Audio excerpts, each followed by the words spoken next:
Imagine a world in which plentiful food comes directly from the land in its natural form that is healthy, nutritious, and delicious, and where the growing of food nourishes people, animals, and protects our environment so as to provide this service, sustaining its long terms into the future.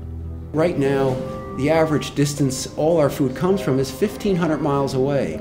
If oil gets too expensive that we can no longer get that food to people, where are they going to get it? So we are not as secure as we may think. And so we have to improve that security by developing a healthy, vibrant local food system.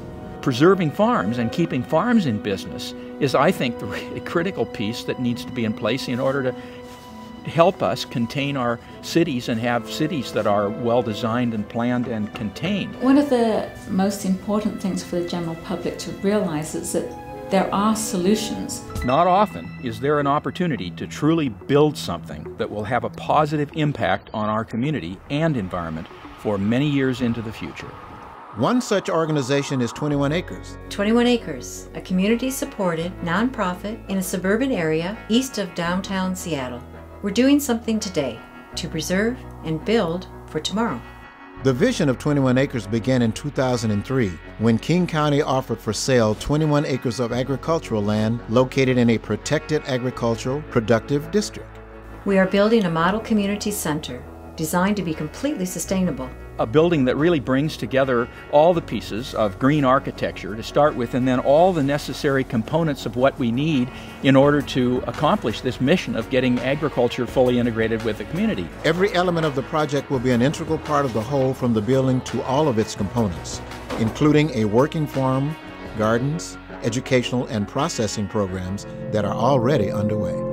The timing couldn't be better. I mean, we are in it. We need to come up with new solutions to age-old problems, and this building is a perfect example of how to get there. The efficiencies of the geometry is probably the most significant. The windows, the skylights, bringing natural light and allowing for natural ventilation to occur and get light into the building. It's free every day. We're collecting rainwater in large tanks, and that's actually, we're using that for irrigation, but we're also using it for our heat sink. The geothermals is like magic.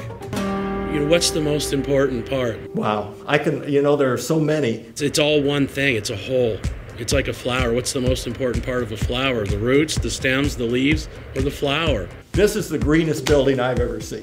The new standard is called LEED, as Leaders in Energy Efficient Design. The highest that you can achieve is a platinum, and we'll get all our points for platinum. We'll achieve that with no problem. The systems are so innovative, it's difficult to show it in the LEED's energy analysis forms. We have a working farm, and we have all the components of a modern local sustainable ag program and food system in place. We have the production area, we have the farmers market that students can learn at. In the summertime when things are nice, these carriage doors open up and this indoor market comes an indoor-outdoor market.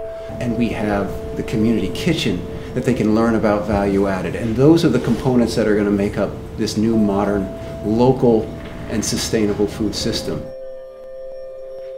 The driver of this new food system is the consumer. They need to know what's good food and what's not good food. And as soon as they learn about quality of food, then they can make the right choices. What they decide to buy dictates what gets grown. And 21 Acres is the centerpiece for this in terms of the education, the production, how to engage this new local food system. It's so close in to the urban area that it gives people an opportunity to not only go and buy some nice fresh food, but to see where it was produced and to make those connections.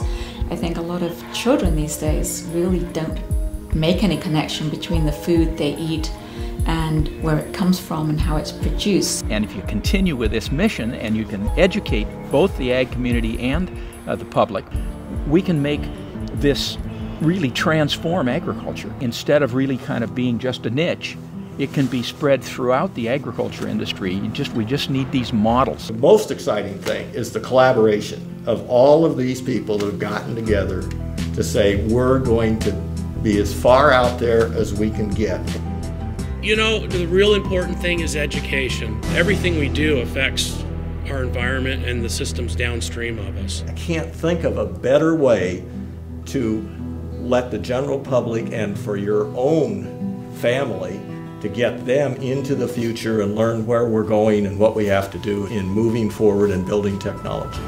In 21 acres, having all the components allows them to learn. People need to know about alternatives and that there are alternatives. This organization is one of the models to make our case to the public and to agriculture itself.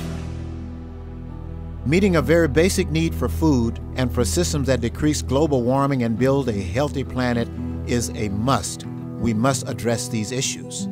21 Acres offers a solution that can be a model and a beacon and at the forefront for projects across the country.